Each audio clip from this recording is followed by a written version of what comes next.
रोची जमती कि सुडंग कथा को नहीं कि अनेक किछि रोची वर्तमान आपण अछन जोडी प्रतिक्रिया कोन आसुची देखो आम बर्तमान अच्छु राज्यर विशिष्ट भेषज विशेषज्ञ प्रोफेसर डाक्टर सीबीके महांती सहित जी की से टीम रे थिले 11 जन टीम रे आलोचना करिबा व्यक्तिगत अनुभूति कौन सीबीके सार जगन्नाथ परम भक्त एवं सारंकर घरे जदि आपण जिबे केबे तेबे गणेशंकर मूर्ति हजार संख्यार मूर्ति रही विभिन्न आकृति और प्रकृतिर सार आपण जने डाक्तर हिसाब से जन जगन्नाथ भक्त हिसाब से आम प्रश्न रहिबो जितेबाला आप रत्नभंडार भीतर को प्रवेश कले आगुरी कौन मन भितर चिंताधारा था प्रवेश करने भितर केमी व्यक्तिगत अनुभूति आप रहा कि दिव्य अनुभूति है कि आज्ञा देखु जगन्नाथ मंदिर गोटे दिव्य स्थान से नुह से बहुत आगुरी कहुई वर्ष वर्ष धरिकी से कहुई बर्तमान जगन्नाथ विष्णुकर कलिजुगर अवतार बोली जदि कहुँ श्रीकृष्ण अवतार बोली कहुँ तेणु जगन्नाथ थे दिव्य शक्ति अच्छी बोली वर्ष वर्ष लोक धरिकी पृथ्वी सारा समस्ते विश्वास करते जे सी जगतर बा सारा विश्वर देवता आप देखते प्रथम महाप्रसाद सृष्टि केमिति है जेतबेले इंद्रदुम्न पुरी आसी विश्वावसु आणिकी नीलमाधवकर भोग देता से सी देखिले जे सी जो चाउल प्रस्तुत होता सी पुरी अंचल नुह से जो फूल थिला से सीजन पुरी अंचल नुह तेणु से पचारे ये सब केमी आसला से कहला ये अर्घटा देवता माने आसिकी देइचंती फ्रॉम अदर स्पेसेस से महाप्रसाद उत्पत्ति ता माने कौन ता माने कॉन्सेप्ट है जे जगन्नाथ केवल ओडिशार ठाकुर नुहति भारतर ठाकुर नुहति विश्वर ठाकुर नुहति से संपूर्ण यूनिवर्सर ठाकुर यूनिवर्सल ठाकुर जितेबाला रत्नभंडार भितर गले सेमती अनुभूति कौन है पूरा प्रक्रिया में जानले आपनकर व्यक्तिगत अनुभूति सेमती किछि मु रत्न भंडार रे प्रवेश करने आगुरी रत्न भंडार विषय विभिन्न बही पढ़ापढ़ी करी अनेक गुजब भी शुणी अनेक किंवदंती भी शुणी कौटा सत्य कौटा मिछ से विषय में सन्देह आनी तो न्याचुराली जिते प्रथम आमको कहगला जे आम रत्नभंडार प्रवेश करूँ भय थिला आशंका थिला गोटे पटे आर गोटे थिला जे जदि 8 दिन भितर जगन्नाथ चाहिए आम एत दिन पर मात्र 8 दिन प्रस्तुति पर आज रत्नभंडार प्रवेश कर पार्लु सी भी से जगतकर्ता जगन्नाथ इच्छा बल रहा तेणु से जगन्नाथ नियंता से रक्षाकर्ता पाखे संपूर्ण भाव में समर्पित देकी आम समस्ते जगन्नाथ को प्रार्थना करिकी रत्नभंडार प्रवेश करते जहाँ सर बही पढ़ी एक्जाक्टली से मिलला बा किसी भिन्न मिलला गोटे भिन्न अनुभूति मिलला आ कौन मिलला से विषय कहवा तो मुझे अधिकृत नुह सामग्री बाबद नहीं सर व्यक्तिगत अनुभूति आपनकर दिव्य अनुभूति व्यक्तिगत दिव्य अनुभूति माने मुझे गला परे मान हाईली एक्साइटेड होता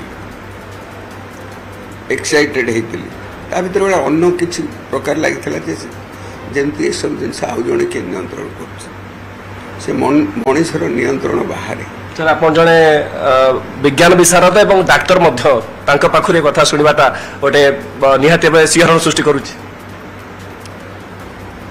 पृथ्वी रे केते लोक अच्छा केते लोक भगवान को विश्वास करते से हिंदू भगवान को विश्वास कर मुस्लिम विश्वास कर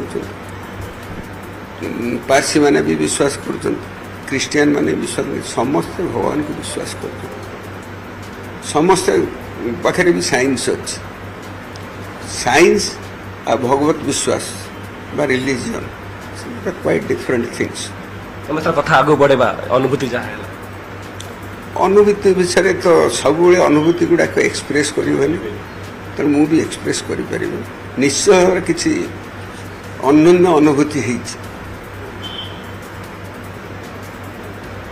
जमी बाहर कौन शक्ति परिचालित करुच्ची पूरा रत्नभंडार को पूरा परिवेश ଆପଣ ଦେଖନ୍ତୁ ଏ ଜଗନ୍ନାଥ କ୍ଷେତ୍ର ବା ପୁରୁଷୋତ୍ତମ କ୍ଷେତ୍ରରେ ସବୁ ଜିନିଷ ତାଙ୍କରି ଇଚ୍ଛାରେ ଚାଲିଛି। ଯଦିଓ ଆମ ଶାସ୍ତ୍ରରେ ଲେଖା ହେଇଛି ଯେ ଏଠି ମା ବିମଳା ହେଉଛନ୍ତି କ୍ଷେତ୍ର ରକ୍ଷକ, ତାଙ୍କ ଭଣ୍ଡାର ରକ୍ଷକ ହେଉଛନ୍ତି ଶ୍ରୀ ଲୋକନାଥ। ତେଣୁ ସେଇମାନଙ୍କୁ ନେଇକି କ୍ଷେତ୍ରଟା ଚାଲିଛି। ଏଇଟା ନୂଆ କଥା ନୁହଁ। ଯଦି ନୂଆ କଥା ହେଇଥାନ୍ତା ଆଦି ଶଙ୍କରାଚାର୍ଯ୍ୟ ଆସିକି ଏଠି ମଠ ତିଆରି କରିନଥାନ୍ତେ, ଚୈତନ୍ୟଦେବ ଏଠିକି ଆସିନଥାନ୍ତେ। ତେଣୁ ଏ କ୍ଷେତ୍ର କିଛି ମାହାତ୍ମ୍ୟ ଅଛି। ପୂର୍ବରୁ ସାର୍ ଆପଣ ମଧ୍ୟ ଅନେକ ଥର ଜଗନ୍ନାଥ ଦର୍ଶନ କରିଛନ୍ତି, ରତ୍ନବେଦୀକି ମଧ୍ୟ ଯାଇଥିବେ, କିନ୍ତୁ ଆଜିର ଏ ଦର୍ଶନ ବା ଆଜିର ଏ ପ୍ରବେଶ କେତେ ଭିନ୍ନ ଥିଲା? ଦେଖନ୍ତୁ ମୁଁ ଅନ୍ୟ ଯେତେବେଳେ ଆସିଛି ଏଭଳି ପରିସ୍ଥିତିରେ ଆସିନି। ଏବେ ଦେଖନ୍ତୁ ଗୁଣ୍ଡିଚା ଆଗରୁ ରତ୍ନବେଦୀ ପାଖକୁ ଯିବା ମନା, ତେଣୁ ଆମର ସେଥିରେ ପ୍ରବେଶ ନିଷେଧ ଥିଲା। ତେଣୁ ଆମେ କେଉଁଠି କେବଳ ବୁଲୁଥିଲୁ, ସେ ଯାଉ ମନେ ବୁଲୁଥିଲୁ ବା ଏଠି ବୁଲୁଥିଲୁ, କିନ୍ତୁ ରତ୍ନବେଦୀ ପାଖକୁ ଆମକୁ ଯିବାକୁ ନଥିଲା। ସେ ସମ୍ପୂର୍ଣ୍ଣ ଆମଠାରୁ ଦୂରରେ ରଖାଯାଇଥିଲା। ମନ ଭିତରେ ସାର୍ ଏକ୍ସାଇଟମେଣ୍ଟ ଥିଲା ଯେତେବେଳେ ଭିତରତ୍ନ ଭଣ୍ଡାର ଖୋଲାଗଲା, ସେହି ସମୟରେ ସେମିତି କିଛି ଫିଲିଂ ହେଲା ଯାହାକି ଆପଣ କହିବେ ଯେ ଜୀବନ ବ୍ୟାପୀ ଆପଣଙ୍କ ମନେ ରହିବ? ନିଶ୍ଚିତ ଭାବରେ ତ ହେଇଛି, ଯେଉଁଟାକି ମୁଁ ଏକ୍ସପ୍ରେସ୍ କରିପାରୁନି। ସେଇଟା ଜୀବନ ବ୍ୟାପୀ ମନେ ରହିବ। ଆଉ ଏଇଟା ଡେଫିନେଟଲି କେତେ ବର୍ଷରେ ଥରେ ହେଉଛି ରତ୍ନଭଣ୍ଡାର ଗଣତି ହେଉଛି, ଯଦିଓ ପ୍ରତି 6 ମାସରେ କରିବାର ଅଛି, କିନ୍ତୁ ପ୍ରାକ୍ଟିକାଲି ସେଇଟା ସମ୍ଭବ ନୁହଁ। କାରଣ ଦେଖନ୍ତୁ ଏ ଜଗନ୍ନାଥ କ୍ଷେତ୍ର ମୂଳତଃ ହେଉଛି ଭକ୍ତ ସେବା। ଭକ୍ତ ସେବା, ଭକ୍ତଙ୍କୁ ଆଲାଉ କରିବା ଯେ ଭଗବାନଙ୍କୁ ବା ଡାଇଟି ବା ଟ୍ରିନିଟି ବା ତ୍ରିମୂର୍ତ୍ତିଙ୍କୁ ଦେଖିବା, ସେଇଟା ଯେମିତି ବ୍ୟାଘାତ ନ ହେବ। ତାପରେ ଜଗନ୍ନାଥଙ୍କର ତ ମାନେ ଗୋଟେ ନୀତି ବିଧି ବହୁତ କିଛି, କାନ୍ତି ବହୁତ କିଛି ଅଛି, ସେଗୁଡ଼ା ବି ପ୍ରତି ଘଣ୍ଟାରେ ଥରେ ହେଉଛି। ଏସବୁକୁ ବାଧାପ୍ରାପ୍ତ ନ କରିକି ଏବଂ ଦର୍ଶନଟାକୁ କୌଣସି ମତେ ଆଫେକ୍ଟ ନ କରିକି ଏଇଟା ରେଗୁଲାରଲି ଏ ପ୍ରୋସେସଟାକୁ ଆଡପ୍ଟ କରିବା ବି ମାନେ କଥା ହେଉଛି ଦ୍ୟାଟ୍ ଇଜ୍ ବିୟଣ୍ଡ ଇମାଜିନେସନ୍। ଯାହା ହଉ ଆଜି ବି ହେଇଛି, ବିକଜ ଦିସ୍ ଏ ଟାଇମ୍ ଯେତେବେଳେ କି ବିଗ୍ରହ ମନ୍ଦିରରେ ନାହାନ୍ତି, ଶ୍ରୀମନ୍ଦିରରେ ନାହାନ୍ତି, କିନ୍ତୁ ଯେତେବେଳେ ତାଙ୍କର ଅମାପ ମାପ ସମ୍ପତ୍ତି ଅଛି ବୋଲି କୁହାଯାଉଛି, ଏବଂ ସେ ଯେଉଁ ସେ ଯାହା କୁହନ୍ତୁ, ଗହଣା କୁହନ୍ତୁ, ଗାଣ୍ଠି କୁହନ୍ତୁ, ମୋତି କୁହନ୍ତୁ, ହୀରା କୁହନ୍ତୁ, ନୀଳା କୁହନ୍ତୁ, ଆଜି ସାର୍ ଆଖିରେ ସବୁ ଦେଖିଲେ? ଆଜି ଆଖିରେ ସେ ସବୁ ଜିନିଷ ଦେଖିଲେ? ବାହାର ନିତ୍ୟ ବ୍ୟବହାର ତ କିଛି ଜିନିଷ ଆମେ ଦେଖିଲୁ, କିନ୍ତୁ ବିକଜ ସେଇଟାକୁ ଟ୍ରାନ୍ସପୋର୍ଟେସନ୍ କରିଦେଲା। କାରଣ ଯେମିତି କାଲି ବି ଯଦି ବାହୁଡ଼ା ଯାତ୍ରାରେ ବି ଯାହା ଦରକାର ମିଳିବ, ସେଇଟାକୁ ପ୍ରାୟୋରିଟି ଭିତରେ ଯୁଦ୍ଧକାଳୀନ ଭିତରେ ଆମେ ତାକୁ ସିଫ୍ଟ କରିଦେଇଥିଲୁ, ଯେଉଁଟାକି ଆଗରୁ କହିସାରିଛନ୍ତି ଆମର ଚେୟାରମ୍ୟାନ୍, ଟେମ୍ପଲ ଆଡମିନିଷ୍ଟ୍ରେଟର କହିସାରିଛନ୍ତି। ସେଇଟାକୁ କମ୍ପ୍ଲିଟ୍ କଲୁ, କାରଣ ସେଇଟା ଆମ ଯାତ୍ରୀମାନଙ୍କର ସୁବିଧା ତାକୁ ଆଖିରେ ରଖିକି, ନୀତିକାନ୍ତିକୁ ଆଖିରେ ରଖିକି ସେଇଟା ଆଗେ କଲୁ। କାରଣ ସେଇଟା କୌଣସି ମତେ ବ୍ୟାହତ ହେବା କଥା ନୁହଁ, ସେଇଟା ସବୁଦିନ ହେବ। ତାପରେ ଭିତର ଭଣ୍ଡାର ଯେମିତି ଏସ୍ଓପି ସରକାର ନିର୍ଦ୍ଧାରଣ କରିଥିଲେ, ତାକୁ ଅନୁସରଣ କରିକି ଆମେ ଭିତର ଭଣ୍ଡାରରେ ପ୍ରବେଶ କଲୁ। ଖାଲି ପ୍ରାଥମିକ ଭାବରେ ଗୋଟେ ସରଜମିନ ଦେଖିଲା ଭଳିଆ ଦେଖି ତାକୁ ପକାଇଦେଲୁ, କାରଣ ସେଇଟା ଆଜି ଏତେ ଡିଟେଲ ଯିବାଟା ସମ୍ଭବ ନୁହଁ। କାରଣ ଗୋଟାଏ ଜିନିଷ ଦେଖନ୍ତୁ, ଯେଉଁଟା ବ୍ୟବହାର ହେଉଛି, ଯେଉଁଟା ଭିତରେ ରହିଛି ତାକୁ ମଣତି ବି କରିବା ଦରକାର। ସିଏ କ'ଣ ସୁନା ରୂପା ହୀରା ନୀଳା କ'ଣ ଜାଣିବା ଦରକାର, ସିଏ କେଉଁ କ୍ୱାଲିଟିର ଜାଣିବା ଦରକାର। ଆପଣ ଜାଣିତେ ସବୁ ହୀରାର ଦାମ ସମାନ ନୁହଁ କି ସବୁ ମୋତିର ଦାମ ସମାନ ନୁହଁ, ଗୁଣାତ୍ମକ ଷ୍ଟଡି କରିବା ଦରକାର, ଏସବୁ ଦରକାର। ସେଇ ସବୁକୁ ଆଖିରେ ରଖିକି ଆଜି ନିର୍ଦ୍ଦେଶ ନିଆଗଲା ଯେ ସେଇଟା ପରବର୍ତ୍ତୀ କ୍ଷେତ୍ରରେ ତାକୁ ମୋର ଡିଟେଲି କରାଯିବ। ତେଣୁ ଯେଉଁମାନେ ଯେଉଁଥିରେ ଏକ୍ସପର୍ଟ ସେମାନଙ୍କୁ ସେଥିରେ ଇନଭଲ୍ଭ କରିକି ନିଆହେବ। ଖାଲି ଆଖି ଧର୍ମକୁ ଆଖି ଠାର ମାରି କରିଦେଲା ଭଳିଆ କରିବେନି, ଯେଉଁଟାକି ଆପଣମାନଙ୍କୁ ଅତି କ୍ଲିଅର ଭାବରେ ଆଜି ଟେମ୍ପଲ ଆଡମିନିଷ୍ଟ୍ରେଟର ଶ୍ରୀ ଅରବିନ୍ଦ ପାଢ଼ୀ ମହୋଦୟ କହିଛନ୍ତି। ତା ଛଡ଼ା ଏ କମିଟିର ଯାଞ୍ଚ କମିଟିର ବା ତଦାରଖ କମିଟିର ଅଧ୍ୟକ୍ଷ ଶ୍ରୀଯୁକ୍ତ ଜଷ୍ଟିସ୍ ବିଶ୍ୱନାଥ ରଥ ବି କହିସାରିଛନ୍ତି। ତା ଉପରେ ମୋର କିଛି କହିବାର ନାହିଁ। ସିଏ ସେଥିରେ ଅଧିକୃତ, ମୁଁ ଅଧିକୃତ ନୁହଁ। ମୁଁ କହିବାର ଅର୍ଥ ହେଲା ଯେ ମୁଁ ମୋ କମିଟି ପ୍ରତି ସେଟା ଅସମ୍ମାନ ହେବ, ମୋ ଅଧ୍ୟକ୍ଷ ପ୍ରତି ଅସମ୍ମାନ ହେବ। ସାର୍ ଯଦି ଜଣେ ଡାକ୍ତର ହିସାବରେ କହିବା ଆପଣ କେତେ ପ୍ରିପେୟାର ଥିଲେ ଯଦି କୌଣସି ମେଡିକାଲ ଇମର୍ଜେନ୍ସି ସୃଷ୍ଟି ହୋଇଥାନ୍ତା, କେତେ ପ୍ରିପେୟାର ଥିଲେ ନା ଜଗନ୍ନାଥ ଉପରେ ଅଗାଢ଼ ବିଶ୍ୱାସ ଥିଲା ଯାହା ହେବ ମହାପ୍ରଭୁ ତାକୁ ସମ୍ଭାଳି ନେବେ? ଆଜ୍ଞା, ଡାକ୍ତର ଯେତେବେଳେ ହାରିଯାଏ ସେତେବେଳେ ଭଗବାନଙ୍କୁ ଡାକେ, ସିଏ ଯିଏ ଯାହାକୁ ଭଗବାନଙ୍କୁ ଡାକେ। ଆମେ ବି ଭଗବାନଙ୍କ ଉପରେ ଅଗାଢ଼ ବିଶ୍ୱାସ କରି ତାଙ୍କୁ ଆମକୁ ଆମକୁ ତାଙ୍କ ନିକଟରେ ସମର୍ପଣ କରିଦେଇକି ଭିତରେ ପ୍ରସ୍ତୁତ। ତା ଅର୍ଥ ନୁହେଁ ଯେ ଆମେ ଆକ୍ସିଡେଣ୍ଟ ପ୍ରତି ବା ଆକସ୍ମିକ ଦୁର୍ଘଟଣା ପ୍ରତି ପ୍ରସ୍ତୁତ ନଥିଲୁ, ପରିସ୍ଥିତି ପ୍ରତି। ସେଥିପାଇଁ ଆପଣ ଜାଣିଛନ୍ତି ଯେ ଆମର ଏସ୍ଓପିରେ ଗୋଟେ ସରକାରୀ ଡାକ୍ତରୀ ଟିମ୍ ଗୋଟେ ALS ଆମ୍ବୁଲାନ୍ସ ସହିତ ପ୍ରିପେୟାର୍ଡ ଥିଲା। ସେଥିରେ ସବୁ ଜିନିଷ ମହଜୁଦ ଥିଲା, ଇନକ୍ଲୁଡିଂ ASB। କାହିଁକି ନା ବହୁତ କିମ୍ବଦନ୍ତୀରେ ଅଛି, ତା ଭିତରେ ସତୁପୁଣି ସାପ ମିଳନ୍ତି, ଆଉ କିଏ କ'ଣ ସାପ ବାରମ୍ବାର ଦେଖାଯାଆନ୍ତି। ତେଣୁ ସବୁ ପ୍ରକାର ଆକସ୍ମିକତାକୁ ମୁକାବିଲା କରିବା ନିମନ୍ତେ ଡାକ୍ତରୀ କ୍ଷେତ୍ରରେ ପ୍ରସ୍ତୁତିକରଣ ଥିଲା। ସେସବୁ ବିଷୟରେ ଆମର ଜିଲ୍ଲା ଡାକ୍ତରୀ ପ୍ରଶାସନ ହଉ କିମ୍ବା ରାଜ୍ୟ ପ୍ରଶାସନ ବା DHS ସିଏ ଭିତରେ ଆଜି ବି ଆପଣ ଜାଣିଛନ୍ତି ଆମର DHS ସେଠି କ୍ୟାମ୍ପ ପକାଇକି ସେଇ ଜିନିଷ ପ୍ରତ୍ୟକ୍ଷ ଭାବରେ ଭୁବନେଶ୍ୱର ଆସିକି ତଦାରଖ କରୁଥିଲେ। ସାର୍ ଆପଣ ଯେମିତି କହିଲେ ଯେ ଦିବ୍ୟ ଅନୁଭୂତି ହେଲେ ଆପଣଙ୍କୁ ଲାଗୁଛି ପୁରା ୟୁନିଭର୍ସର କୌଣସି ଗୋଟେ ଶକ୍ତି ପରିଚାଳିତ କରୁଛି, ହୁଏତ ସେ ଶକ୍ତି କୌଣସି ଗୋଟେ ଜୀବକୁ ତାର ସୁରକ୍ଷାରେ ରଖିଥାଇପାରେ। ଏଭଳି ଗୋଟେ ଚିନ୍ତାଧାରା ମନ ଭିତରେ ଆସିଲା କି ଯୋଉ ସପ୍ତଫେଣି ନାଗ କଥା କହୁଥିଲେ କିମ୍ବା ଯାହା ମିଥରେ ଆସୁଛି, ୟାକୁ ଆପଣ କେମିତି ଦେଖୁଛନ୍ତି? ଆଜ୍ଞା, ମିଥ୍ ରିଅଲିଟି ଦେ ଆର୍ କ୍ୱାଇଟ୍ ଡିଫରେଣ୍ଟ ଥିଙ୍ଗସ୍। ମିଥ୍ ବାଟରେ, ରିଅଲିଟି ବାଟରେ। କିନ୍ତୁ ତା ସତ୍ତ୍ୱେ ବି ଅନେକ ଜିନିଷ ଅତି ଆକସ୍ମିକ ଭାବରେ ହେଇଯାଏ, ଯୋଉକୁ ଆମେ ମିରାକଲ କହୁଛୁ। କିନ୍ତୁ ସେମିତି କିଛି ମିରାକଲ ସମସ୍ତେ ଫିଲ୍ କରନ୍ତିନି, କ୍ଷେତ୍ର ବିଶେଷରେ କିଛି ଲୋକ ଫିଲ୍ କରିଛନ୍ତି। ଆଜି ସାର୍ ଫିଲ୍ ହେଲା ନିଶ୍ଚୟ ତ ଅନ୍ୟାନ୍ୟ ଅନୁଭୂତି ହେଇଛି।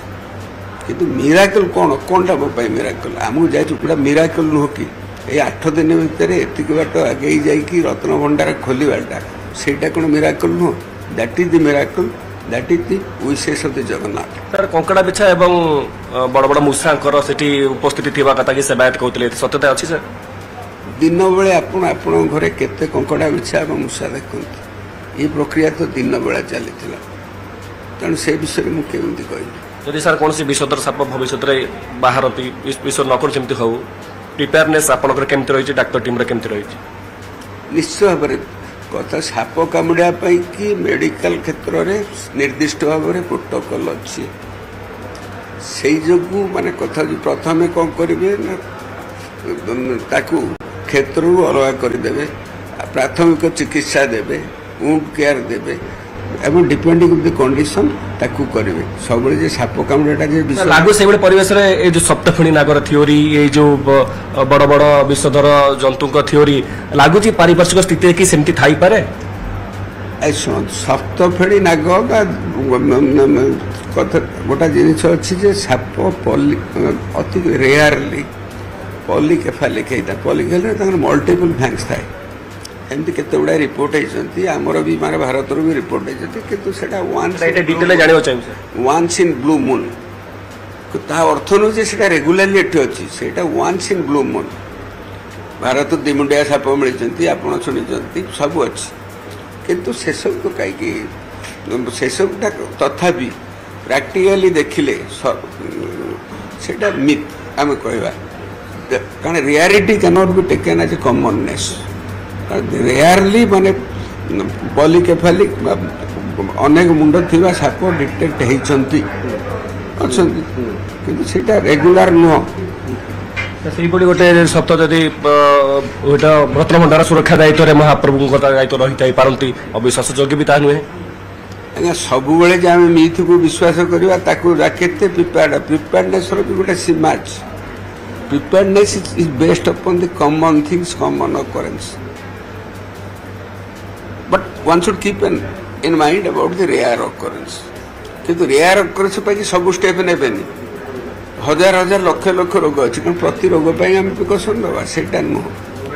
ଏଇ ପରିସ୍ଥିତିରେ କ'ଣ କ'ଣ ଉପୁଜିପାରେ, ପରିସ୍ଥିତି ଉପୁଜିପାରେ, ତାକୁ ଲକ୍ଷ୍ୟ ରଖି ତାକୁ ଲକ୍ଷ୍ୟ ରଖି ତ ନିଆଯାଇଛି।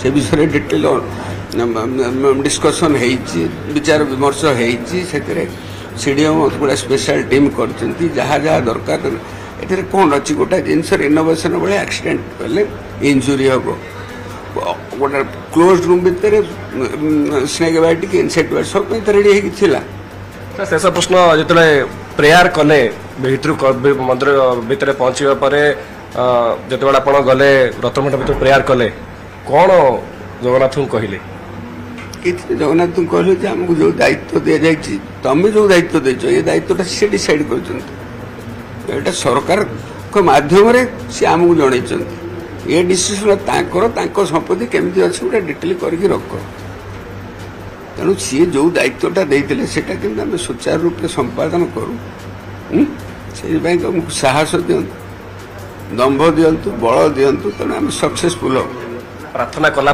लगिला सर से साहस से बल से दंभ किसी ऐश्वरिक शक्ति आसला निश्चित भाव में आम तो रिलेंटलेसली मुझे देखिली जे समस्ते मिलमिशी प्रार्थना करूँ एते कम समय भितर गोटे 28 को प्रवेश कला एते कम समय भितर बाहर भंडारटा को गोटे जगह शिफ्ट करके पूरा संपूर्ण भाव में काल आज संध्या बेल भी प्रस्तुत कर रखाटा केते दूर कष्टकर आप निजे अनुमान कर सीटा हो पारा